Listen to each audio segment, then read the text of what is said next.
Good evening, ladies and gentlemen. Welcome. Today is March 15th, or as they say, the Ides of March. And I'm your host of tonight's podcast, which is derived from Law and Disorder with your host, Ken Goldberg. And I am Ken Goldberg. Thus, the title, Law and Disorder with Ken Goldberg, or Ken Goldberg's Law and Disorder, however you choose to call it. We'll talk more about that in the near future. Hi, Kathy.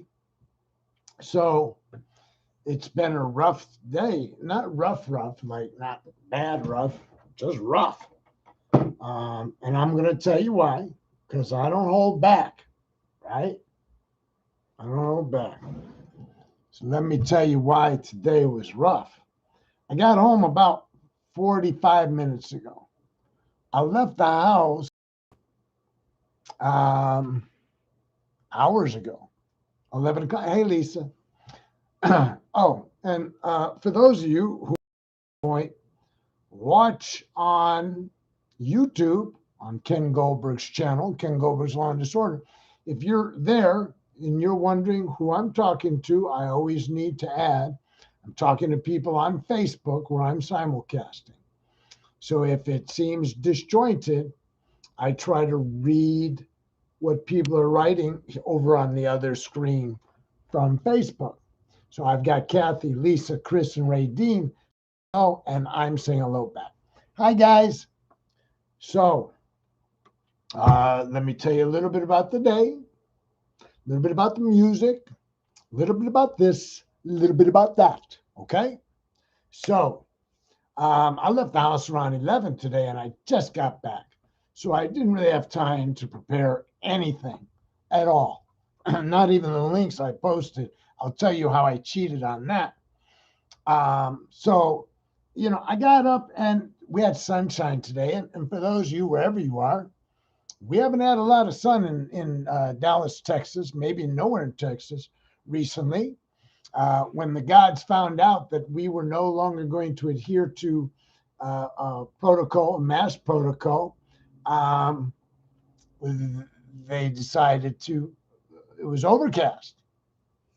I think this was the God's way of showing displeasure with Texas, but I don't know because personally, I'm not acquainted with any gods. So back to my story. So I got up. I mean, I've been up since 5 a.m., right?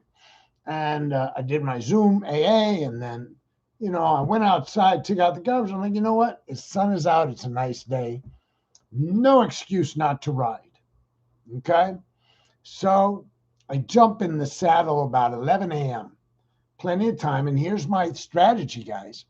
I'm going to bike down to a place called Deep Ellum. For those of you who don't live here, it's an area, a lot of restaurants and bars.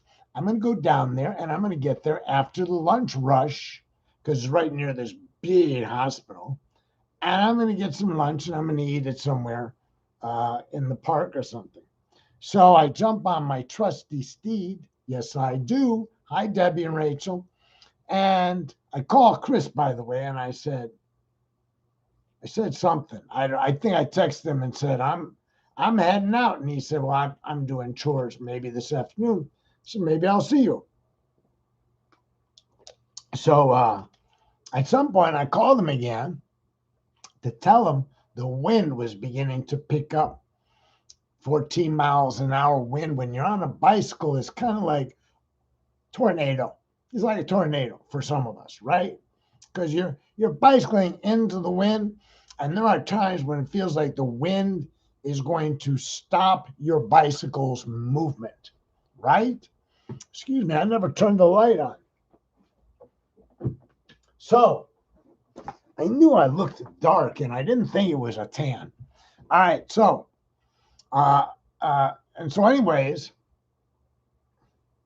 I forgot what I was talking about. Hi, Becky and Debbie. So off I go. And I go down to get to the lunch place. I have to go down this 10 miles to this lake. The lake is 9 miles around, but it's the other end of the lake. Then zoom, I hit down, I go, that was pretty good. All right. And so I think I called Chris when I was downtown, kind of where, around where my lunch was, and said, just FYI, it's windy out. Be careful if you're going to bike today, because the later you bike, the windier it gets. So he said, he's getting in his car. He's getting ready to bike now. So, well, maybe I'll see you. So landed up rendezvousing. I'm not even really sure the definition of rendezvous, but we did rendezvous. And I had a sandwich. He had just eaten. I tell you all this. I know you're like, why does he tell us these kinds of things? I do this very specifically because, number one, I really don't have enough stuff to carry a podcast for more than 10 minutes. Typically, I mean, really, my brain caves in on itself anyways, thought-wise. So if I'm going to make it through a podcast without anxiety, I really kind of have to start with, oh, you know what I did today? So, okay. So that's why I do that. Anyways, so Chris, you already know this because you've tuned in. Hi, Ann. Welcome. You already know this because if you've watched previous podcasts, Chris, who's listening, who's commented even, he said the wind kicked his butt today. So thank you. So Chris meets me right as he gets out of his car, practically. Boom. I show up. Hey, Chris. Hey, Ken. Oh, maybe we should do it like this. Oh, hey, Chris. Hey, Ken. Okay. Oh, so want a bike? Yeah, of course, because we're both on bikes. I'll follow you. No, I'll follow you. No. Really, you lead. Anyways, we finally figure out we'll go somewhere. We take off. And it's just freaking windy, man. I'm on an e-bike. He's not, because he's more macho than I am. By like, if we had a macho contest, right? So let's pretend this is Chris, this is Ken, this is Ken. You know what? When I look in this thing, it's all reversed over here, but on my YouTube, it's right. So I'm gonna look at my YouTube video. Okay, here's me, here's Chris. Macho contest.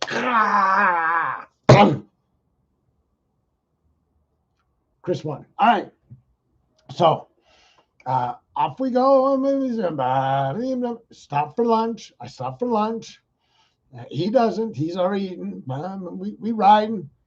And every time we go in the wrong direction, and I call it the wrong direction because if you're going into the wind, it's the wrong direction. But you can't not go into the wind. You dig what I'm saying? I mean, try to not go into the wind when you have to go around in circles. Oh my God. Anyways, so I'm battling, and I feel like my bike is just going to stop. Like the wind is this wall, or it's like weights, and it's weighing you down. And I look over, and there's Chris just pumping it out, right? Well, I don't. He may be more macho, but I ain't no sissy. You know what I'm saying? Listen, let's get that straight right now. I ain't copping to being no sissy or nothing. That's not what I'm saying. I do have, I got some testosterone. I just don't have as much as him. Anyways, so, I'm a ride pedal for pedal, right? RPM for RPM. Anyways, I ended up going 56 miles. And so I got home. The whole point of this story is I got home just a little bit.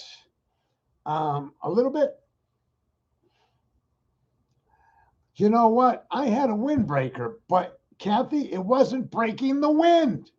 The wind was kicking my ass. The longer the day went on, the more the wind kicked the dear ass. So I don't know why they call it a windbreaker. Didn't break the wind. But yes, I had a windbreaker. And by the way, I started out today with 2 jackets on, 2 light jackets, because it was chilly and they warmed up. And by the time the day was over, I didn't have any jacket on. Anyways, I digress, right? So what I'm telling you is I get home and it's like 5:30 or something, 5:20. I do a podcast at 6. You probably know that now, right? I'm looking at the time. And when you get home from a bike ride, in my case, you have to unpack the bike. You have to take the lights off that you've been running because you want to recharge them. So you got your headlight you want to take off. You got your tail light you want to take off. You got to get your phone out. You got to charge your battery. You got to take your wallet and everything out of your pack. I mean, my God. Oh, can you tell? It's an undertaking. It's not just get home, park your bicycle, and walk in the house. No, it's not that simple. I have to take out my 2 jackets that I took off, and I didn't even hang them up. Okay. Anyways, I'm sitting there going, all right, now what am I going to do? Well, I need to shower, right? I've been out for 6 hours. So I come out of the shower. The clock is ticking. So I don't have music. I don't have a tub. I got bupkis. Do you know bupkis? Bupkis is Yiddish for I got nothing. But let me tell you how you got the music today. Previously, I had been watching some videos that I was enjoying. And they're the Spanish titles. I don't know what it means. But I posted 2. It seems to be this group that does like drumline downtown somewhere. Brazil or something. I have no clue. I don't know that it's Spanish. Could be Portuguese. So I posted 2 of those. Meantime, there's a third song. The third song that I posted is "Oh What a Circus," and I want to tell you why. The reason I posted that is about a week ago, I posted some stuff that was Catholic chanting, like Regina Salve Regina, remember, which is like Hail to the Queen or something. And I kept, the reason I posted those is because while I was riding my bicycle, I think I told somebody, I don't think a lot. I don't have time to think for 6 hours. If I was thinking, oh my God, I'd be worn out. No. What I do is I bicycle, and I'm going to explain that in a second. But what I also do is I sing songs to myself, not out loud. Usually, I think I was singing ABBA out loud today. No, I was whistling ABBA. Anyways, again, I digress. Back to I'm riding the bike, and about a week ago, I kept hearing Salve Regina, and I couldn't place where I knew that lyric and that tune from. Just couldn't do it. Put in Salve Regina and came up with these, the stuff I posted, kind of choral, because it's a Catholic prayer or it's Episcopalian. And I posted those, and you saw the links and you heard them, and they were beautiful. They were lovely. Well, I kept working on this. I'm riding my bike day after day. Salve Regina. And it comes to me. It's Andrew Lloyd Webber. But what? Can't. So I put in Salve Regina, Andrew Lloyd Webber, and it's "Oh What a Circus" from Evita. Couldn't remember that. So I take the I'm thinking, well, that'd be fun. Now here's a little what do you call it? Trivial information. I believe the original cast of Evita included Mandy Patinkin. Mandy Patinkin grew up with me. We went to the synagogue together when we were little kids. We went to high school for a year together, and then we went our separate ways. Mandy Patinkin became a Broadway star and a TV star, and he's also a recording artist. But on Broadway, he did Evita. He played Che. That's a big role. Antonio Banderas played in the movie. So I wanted, as long as I'm going to get "Oh What a Circus" off of the internet, why not get the Mandy Patinkin version? Because he's the one who's supposed to sing it. And if you put in Mandy, it ain't coming up, man. It ain't doing it. I'm getting Antonio Banderas and then a couple other non-entities. So I'm like, damn, man, wouldn't it be fun? So here's what I got. The original Evita cast, and they don't list the singers. They don't list the singer. And so that is what you got as the third song is Over the Circus from Evita, sung by Che. And I'm thinking strong possibility that's Mandy Patinkin. If you haven't heard of Mandy Patinkin, look them up. They got these things, discographies or filmographies, IMDb. You can look it up. Mandy is exactly my age. We're 1 week difference in our birthdays. And he could sing, I couldn't. And he went on to fame, I didn't. Chris just told me I should feel free to sing when we ride. Okay, well, I don't think I didn't feel free, but I don't usually, but maybe. And Chris says they saw Mandy Patinkin in Maui. Did you see him perform, or you just hung out on the beach and saw him? I've never seen Mandy perform. I got sent away to boarding school in what would have been my third year of high school and his second year. So we would have been in the school for a little bit longer. But since I went away and then he moved, everybody moved. It was white flight. Yes, he was performing, or yes, he was sitting on the beach. And he says yes. That's like saying, never mind what it's like saying. Okay, so that's how you got, he performed. Thank you. That's, and for those of you in Chicago, he goes and performs at Ravinia, usually every couple of years, right? People from the South Side try to go see him. I don't know how successful they are. In fact, there's a woman who lives near me, and she went to high school, and she friended me. I saw her on Facebook. So I reach out to her because I see a video. She posted a video where she claims he was her first kiss or something in high school. And so they brought her on to what's Kelly Ripa's show, right? Because he's on the show, they fly her in like, hey, we've got your first kiss or her first kiss. I don't know. Anyways, then they have this little reunion on stage. And I know this woman, right? I could tell you her full name, but I won't. Sandy. So I reach out. She lives like 3 miles from me, right? Hey, how you doing? You know, we're friends on Facebook. And somewhere in the conversation, she goes, I don't know you. I'm like, well, she friended me, number one. Number two, we went to high school for 2 years together. So what she reveals is she thought I was a different Ken Goldberg.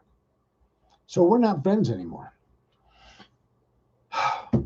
Man, I'm out of breath. So okay, in summary, that's how you got the 3 links at the top of the show or top of the hour or whatever. I just wanted you to know where this derived from. It's history.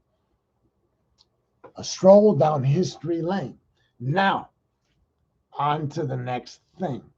So I was talking to a friend of mine, and he used to be a political consultant. And we hadn't talked in a year or so. But anyways, I called him because he lives in Tucson, and I'm going to go to Tucson. I think I'm supposed to go to Tucson. I said I'm supposed to go. I'm not really supposed to go. That's a misuse of the English language in a sense. I desire to go to Tucson. I'm making a plan to go. I'd like to go. So I called this friend of mine in Tucson to tell him that we'll be coming. There's another person coming, and that he needs to be prepared for that. A little background. My 2 oldest friends in the world go back to my years at South Shore High School. So when I was a freshman, I was 12 years old. I think you all know that. I'm 12 years old, and I'm not very mature. I don't know how mature any of you were at 12 years of age. I wasn't very mature at all. In fact, I'm kind of sorry I was in high school at the age of 12. So I get there, and this high school I go to has these fraternities, and they're mostly Jewish kids. And my older brother, had been in a fraternity. And typically, if your older brother was in a fraternity, when you get to high school, that fraternity will invite you to join. But they didn't. I don't know. I never found out why, but they didn't invite me. I'm a little disappointed. Now, let me tell you, I was not fraternity material. I was such a freaking geek. You see, they had a kind of a preppy style, and I was coming from a school where we weren't preppy, and I mostly hung around black kids, and so they really weren't preppy. But I couldn't really be a gang member because I was white and all the gang kids were black. I'd been in a gang earlier, but I'd gotten beat up and really didn't enjoy that experience. So I know it seems like I'm babbling, but I'm just putting it all together. So, anyways, I I did eventually join a fraternity. I was eventually led into one. Why was I talking about fraternities? Does anybody remember? I don't even. Fuck. I was 12 in freshman year of high school too. Not the greatest experience. Thank you, Anne. It really, I mean, you're just too immature, right? I mean, you really are. So, does anybody remember why I was telling you about high school? What the hell am I doing? Oh, God. Now, I would have been 16 when I graduated, but since I flunked a couple of times, I would have been about 21 when I actually graduated. But I'm not that stupid. I'm maybe a little stupid. I'm not that stupid. I default to, I'm dropping out, man. This isn't that much fun. I'm in my fifth year. I'm beginning my fifth year, and I'm a junior. And I got no guarantee I'm getting through the junior year. I'm out of here. I'm 16. I'm gone. I boogied. And I went and got a GED. First year they allowed, that was when you're 18. So I got my GED. I have no clue why I'm telling you about my freshman year of high school. I mean, I know Mandy was there. He was in the lunchroom with me. Mandy got hurt during the riot, but I'm sure I've told you that story. Anyways, I've lost my complete. Oh, no. I remember now. Hold on. Back up. Oh. All right. My two oldest friends, I met them through the fraternity in high school, my first 2 years. Those are my two oldest friends. I don't have any real friends that go back before that. I have some people I know, acquaintances I may have met when I was 4, 5, 6, 7, 8. But these guys are my friends. So, anyways, so one friend lives in San Rafael, California. So here's what I was doing today. Hey, man, you know it'd be cool? You should fly to Dallas, hang out, get in my car, van, wink. We will drive together to Tucson and meet our other friend who lives in Tucson. And then, yes, thank you, Becky. Then we will hike and hang out, and I'll get to visit my friends in Tucson simultaneously. So that's why I was talking about we and Tucson and all this stuff. Excuse me. Let me take a breath and calm down. See, I'm a little strung, a little high strung right now because walking in, whatever it was 30, 40 minutes before I podcast is stressful. Podcasting is stressful. Do you know why it's stressful? I'm going to tell you why it's stressful. Oh, by the way, so my friend in Tucson answers the phone this morning, and he used to be a political consultant when he was a kid. Blah, blah, blah.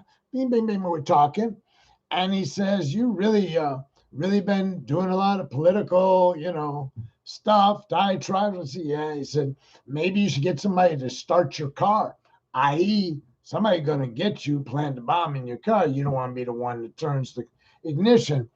And I said, "Yeah, that might be a consideration. They have these remote starters." Yes, I pissed off some people. So now, why did I swing around to that? Is death waiting for spring break? Is the last minute title to tonight's podcast. And here's why. I got on Facebook to set up my podcast, and my sister had a picture of like kids on a beach, and that kid from Sixth Sense looking out the window and says, I see dead people, right? You get what the point is. You know, you're looking at these kids without masks, thousands of them on the beach, communicating possibly COVID to each other, and some will die. So that was the point of the meme. And I thought to myself, you know, in the main, I do think it's a bad idea, this whole spring break. I didn't think spring break was a good idea when it was just spring break, before there was a pandemic. Spring break always sounded like too much of whatever it is. And it never, even when I was nuts and drugging and young, I don't ever remember thinking, you know what? I need to go on spring break with thousands of people. That's not my style, man. You know, remember, I missed Woodstock. So I started thinking, you know, we may come through, Texas may come through the pandemic and not see a significant uptick in COVID infections. Maybe. And then what will that say about Fauci and all these people who say, you know, you shouldn't do that kind of stuff. It's too soon. I don't know. I've been careful for a year. So here's the thing. If Governor Abbott and Governor DeSantis and these other governors, if they're wrong, and it was not time to open up the economy and not time to eliminate any obstacles to living free or die, if they're wrong, I personally, and most of you are, how shall I say delicately, fucked, right? But we may not be, right? Because so far, the numbers are down, but spring break's just starting, right? And, you know, I was listening to this one expert, and he said, listen, every time we've said to you, don't do this, or else you're going to suffer later on. You did it, and you suffered later on. We're telling you again, don't do it. We expect you're going to suffer. I mean, they're going with probabilities, right? It's probable that if you have this environment that in a lot of infection, a lot of freedom, you know, that if the virus is present, it will spread rather readily. Now, these are younger people at spring break, so, you know, they're supposed to be more resilient. In other words, they're not supposed to feel the terrible effects of the pandemic so much, of COVID-19, but that doesn't mean they can't get it, communicate it. So time will tell. My fear is that everybody here who's listening to my podcast, has gone to great lengths. You have abstained from seeing close family members and friends. Many of you have stayed in. A lot of you didn't go to restaurants for a year. You ordered groceries out. You paid a premium to have food delivered or to have dinner delivered from a restaurant, Uber Eats or DoorDash or whatever it is. You paid a price, financial, psychological, emotional, and of course, you know, when I always do this, I always add spiritual. So you did it. And then we started talking about the light at the end of the tunnel. And then all of a sudden, you know, just as the cloud of Trump lifted, you know, the cloud of Greg Abbott, DeSantis, and the others comes down again. I don't know. No funerals, right?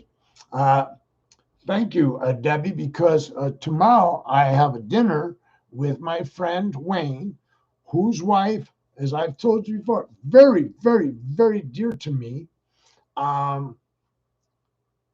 She passed away exactly 1 year ago tomorrow, March 16th. It was, I think it was a Monday. And then, so that was at 6:30 p.m. I was there. And then at midnight, Dallas County, which I live in Dallas County, the hospital shut down. So tomorrow, I'm going to have a memorial dinner. All right.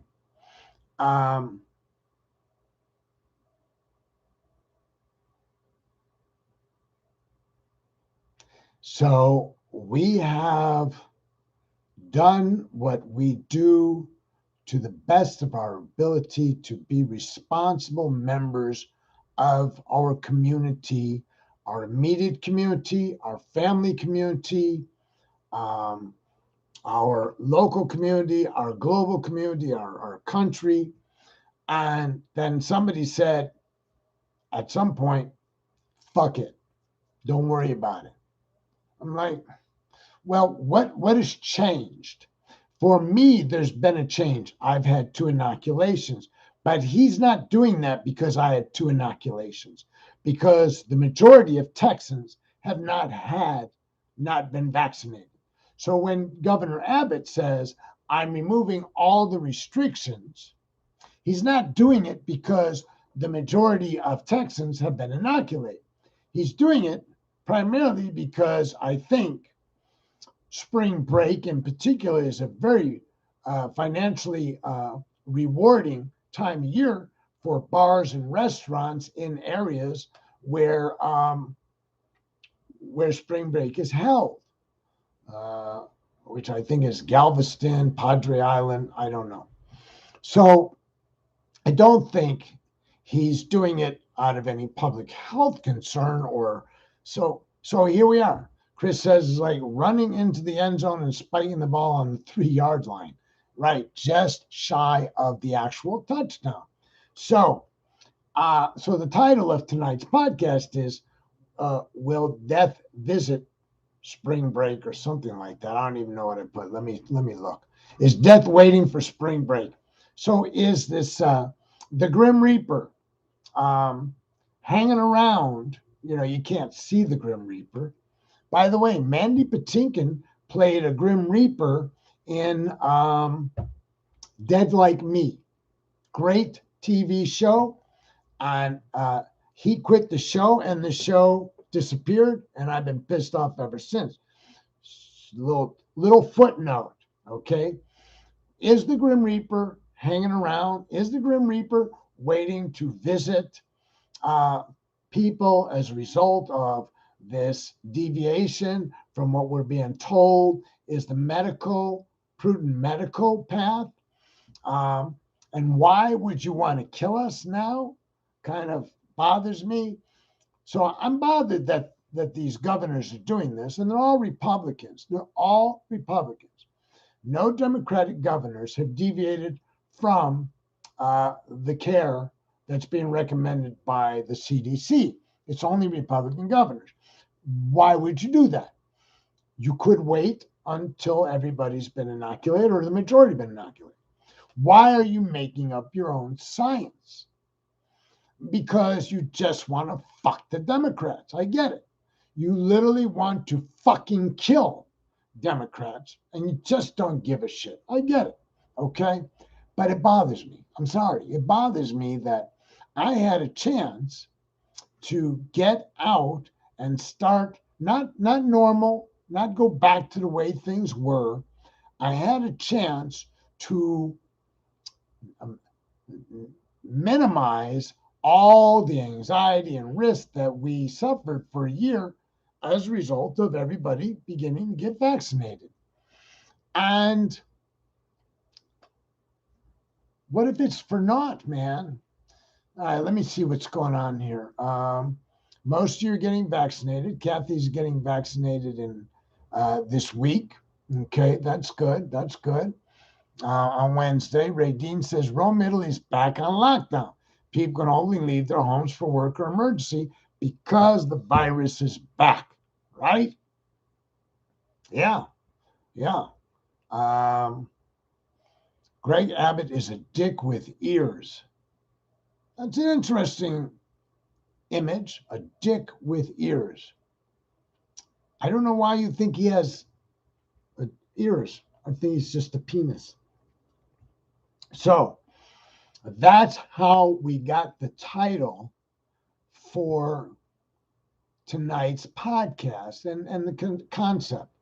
The concept is what the Republican governor is doing, will it truly result in undermining this, all that we've done, or will it really be a benign event? By benign, I mean nothing tragic will occur as a result. The kids will have spring break. They'll come back. It won't be that bad.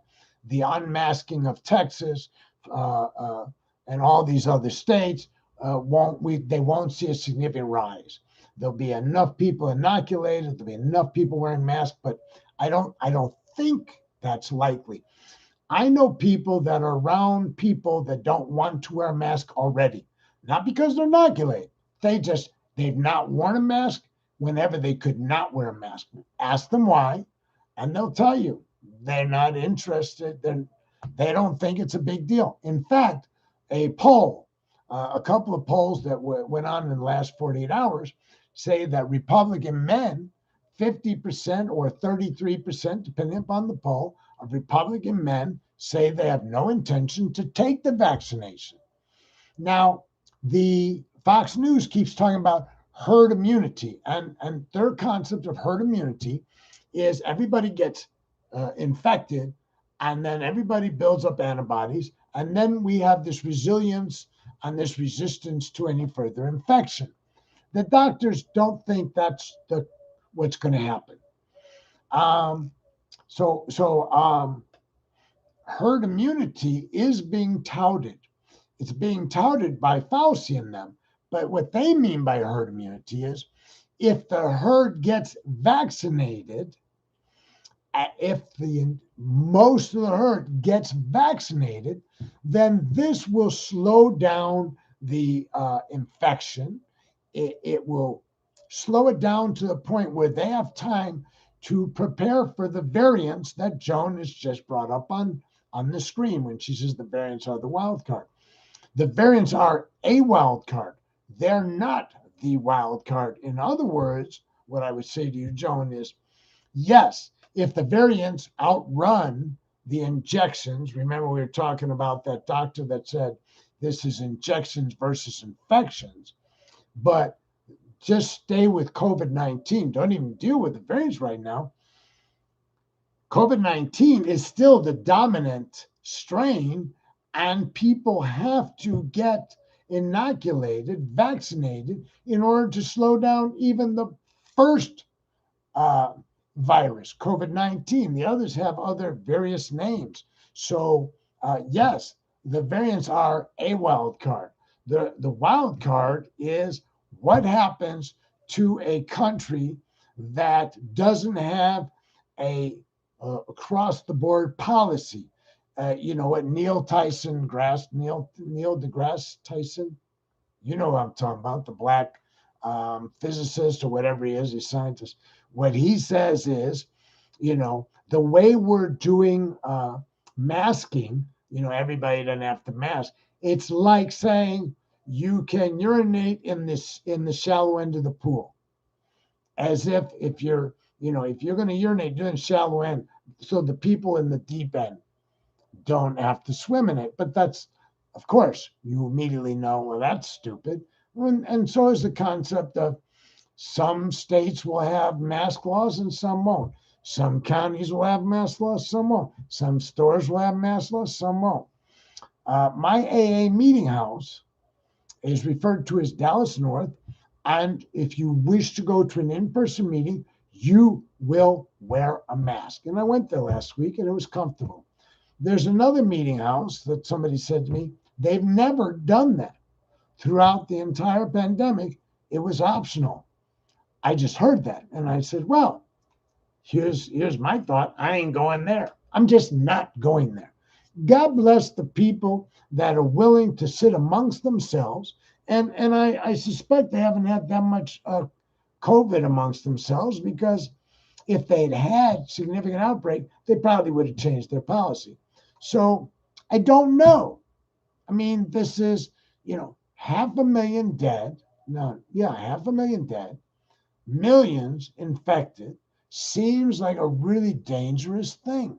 It seems perilous. But, there's people saying, well, if you really looked at the flu numbers, more people died from flu, more people died from them. I don't know, man.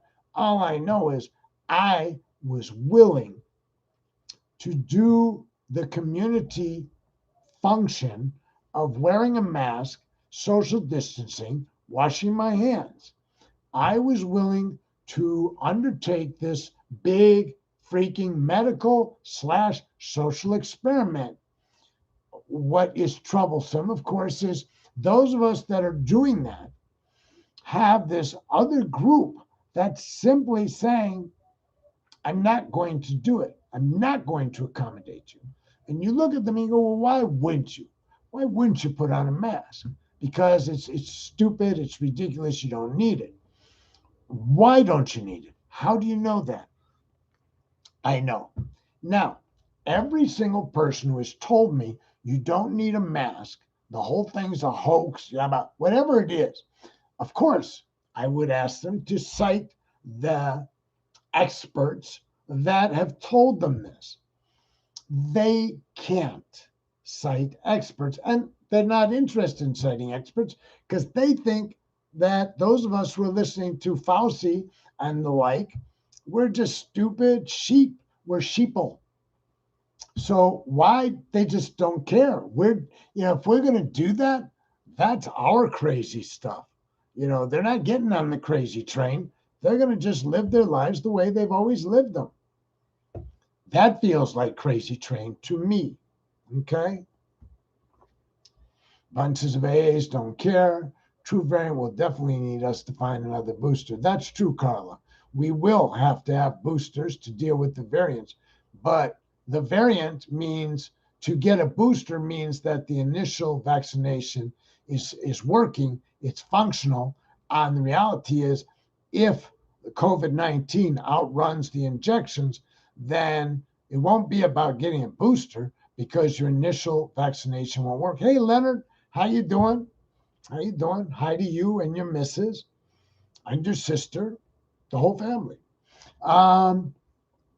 So I'm just, here's what I don't want to have happen. Let me be really fucking clear.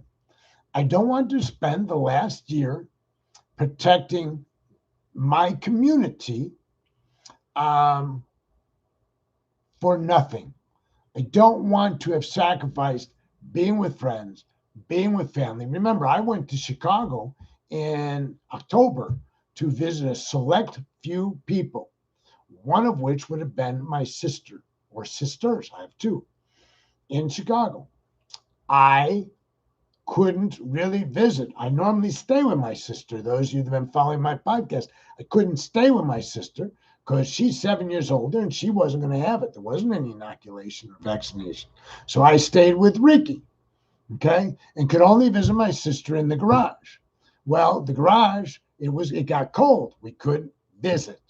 I couldn't do the things I want to do. And I understood that. I didn't try to do more than anybody wanted to do. So I went to Chicago and I sacrificed being with my family. I've been in Dallas. I haven't gone to Tucson. I had a plan a year ago, February. Came back from Thailand and almost immediately wanted to go visit Tucson. That couldn't happen. That couldn't happen. It wasn't until October I took my first trip. That was to Chicago, family and friends. Saw 3 friends and 1 family, my sister and a brother-in-law. I do not wish all man's purposes come to naught and to death. Okay? I want this segment of the population that somehow feels they have a better insight into the nature of the pandemic than I do, to surrender to the idea that whatever their sentiments are or their expectations about the virus. What I want them to do is shift their mindset to community. And so that means I will operate for the health, safety, and welfare of my community, not just for me. And I don't get why that's such an elusive concept. I don't understand why the we is beyond a Republicans' thinking. But then again, I don't understand why they are so hung up on retaining power that they have forsaken this 250-year-old thing where the two parties get together, compromise, and craft legislation. You've had very little legislation. You want to know why? Because the two sides don't get along. The Democrats agreed a couple of times to certain Republican bills, such as a stimulus package that was passed during Trump's thing. But now that Biden's in office, every Republican said, yeah, no, I'm not going to go along with anything you do. And that's, for me, sitting here at home in my seat, you might as well just, stab me, slowly cut me, see if I bleed, right? Because I'm furious. I'm furious that I can't see my country gathering around, coalescing around the concept of community. Other nations have done it. Many have done it far more successfully than one might have anticipated.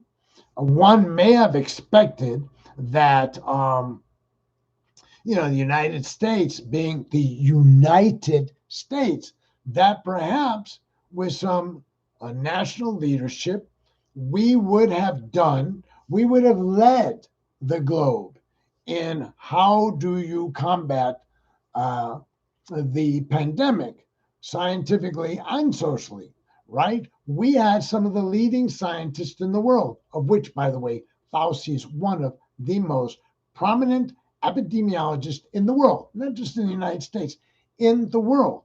So you think he's a liar. Do you have somebody who knows their ass from a hole in the ground to say that Fauci's a liar or that he's wrong or that he's stupid? No, you don't. So why do you throw out, I don't know. I'm babbling, and it's 6:47 and this podcast ends at 6:45. That tells you I've gone to overtime. Lisa says, I just can't shake the feeling that all anti-maskers are complete assholes. I want to see the good in them, but if you don't want to protect others, you are probably an asshole. I certainly can't take exception with that statement. It does feel, when I process that if you're unwilling to wear a mask, that you're probably so self-centered, you're probably so obsessed with self, that you are an asshole or you're acting like an asshole. And I would have done this anyways, by the way, but, I'm in a spiritual community called 12 Steps, and there's a real emphasis on we. So why do we need to drag everybody to a 12-step meeting? I mean, there's pastors that are dictating don't mask. Isn't that crazy? Men of the cloth. Wow. I don't even know what that means, right? A man of the cloth. How about, are you a man or woman of God? And is God community? Is God connection? Is God everywhere? Is God everything? Is God our higher power? Then unless you heard from God, put a mask on. All right, let's do some metta. This will be good because we can even send metta to assholes, Lisa. So when I do metta, I bring my hands before my heart. I bow my head. I close my eyes. I take a deep breath.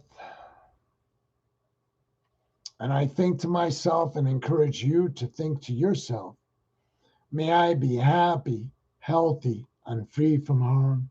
May I be free from anger, anxiety, and fear. May this practice lead me to greater peace and comfort in my life.